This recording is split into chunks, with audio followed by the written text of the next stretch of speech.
তোমায় ছেড়ে যাব আমি। জোরে বলেন সুবহানাল্লাহ। যেদিন তোমায় ছেড়ে যাব আমি মা জননী, যেদিন তোমায় ছেড়ে যাব আমি, যেদিন আমি থাকব না মা বলে আর ডাকব না, আমার জন্য দোয়া করো মা গো তুমি। জোরে সুবহানাল্লাহ। যেদিন আমি থাকব না মা বলে আর ডাকব না, আমার জন্য দোয়া করো মা গো তুমি। মা গো তোমার দুধের কে বলিবে সর্বনাশ, কেউ বা আবার করবে গরম পানি মা জননী, যেদিন তোমায় ছেড়ে যাব আমি। আল্লাহুম্মা শোধ হবে না কোনদিন মা গো তোমার দুধের ঋণ, শোধ হবে না কোনদিন, পারিলে দিও আল্লাহ নবীর বাণী মা জননী, যেদিন তোমায় ছেড়ে যাব আমি, যেদিন তোমায় ছেড়ে যাব আমি মা জননী, যেদিন তোমায় ছেড়ে যাব আমি। নিজ হাতে দিও গোসল, ফেলিও না চোখের জল, আমি ছিলাম মা গো তোমার চোখের মণি। জোরে বলেন সুবহানাল্লাহ। নিজ হাতে দিও গোসল, ফেলিও না চোখের জল, আমি ছিলাম মা গো তোমার চোখের মণি। তোমার কর খালি করে নিবে আমার কবরে, তোমার কর খালি করে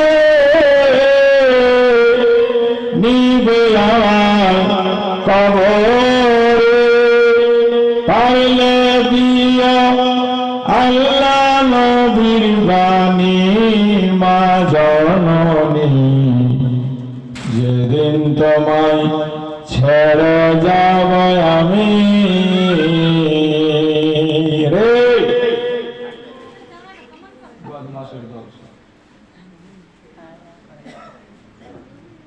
কেউ কাটিবে ঝাড়ের বা,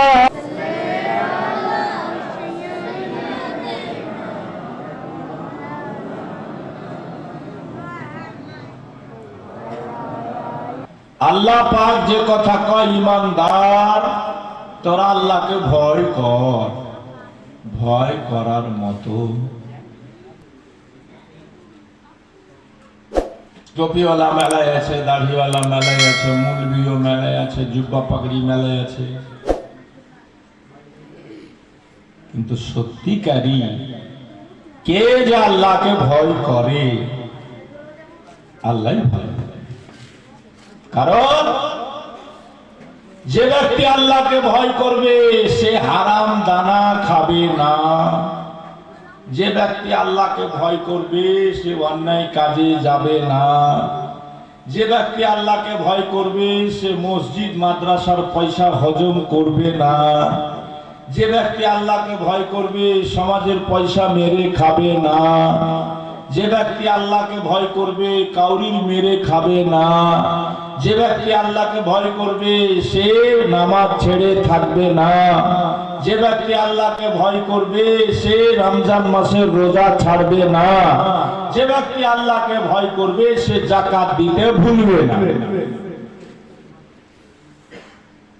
আমি যদি বলি কাহলা বস্তিতে কটা লোক সঠিকভাবে যাকাত দিয়েছেন হাত উঠিয়ে দেখান,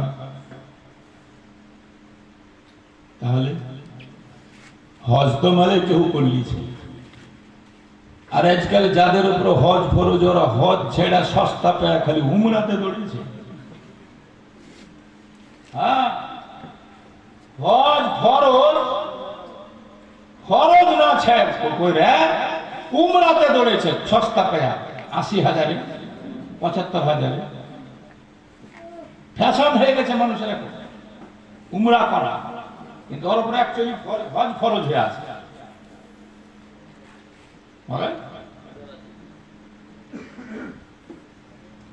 হজ ফরজ হলে আপনাকে হজ না আদায় করতে হবে আগে, তারপরে আল্লাহ তৌফিক দিলে ১০০০ বার পারলে ১০০০ বার আপনি উমরা করেন, কিন্তু আপনার একটা ফরজ হয়ে আছে হজ।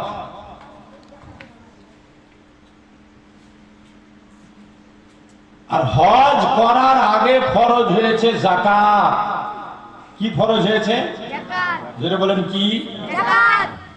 আর ৮০% কি ৯০% লোক যাকাত দেয় না। কথাটা ঠিক বলছি না ভুল? আমার নবীর জাহিরি হায়াত থেকে বিদায় নেওয়ার পর কিছু লোক যাকাতকে ইনকার করেছিল। আবু বকর সিদ্দিক তাদের সঙ্গে জিহাদ ঘোষণা করে দিয়েছিল যে নবীর জামানাতে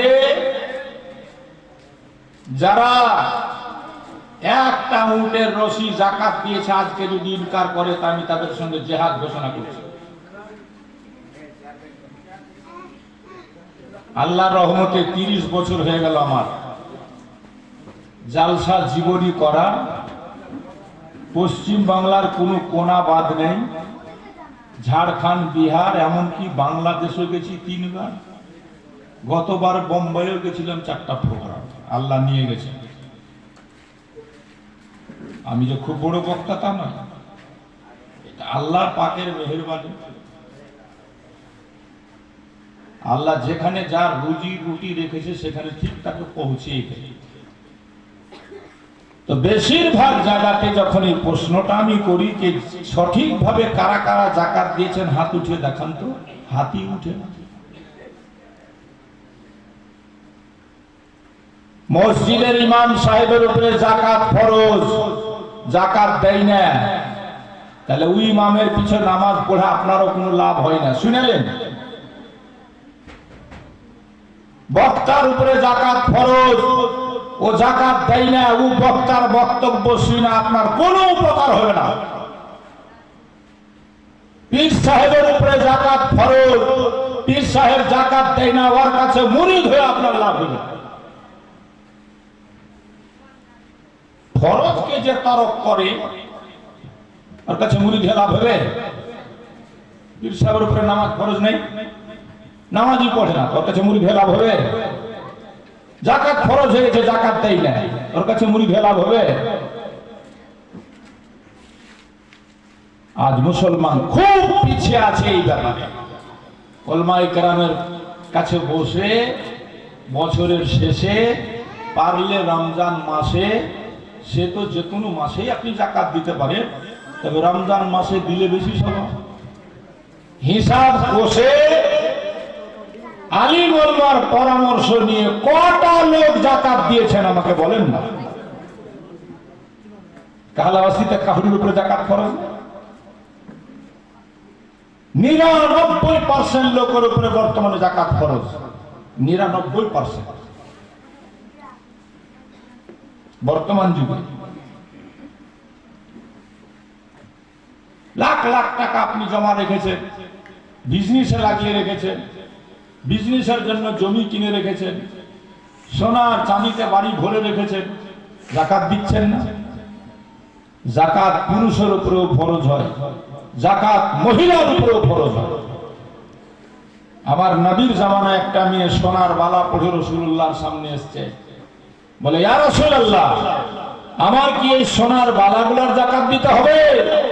নবী বলছেন অবশ্যই দিতে হবে।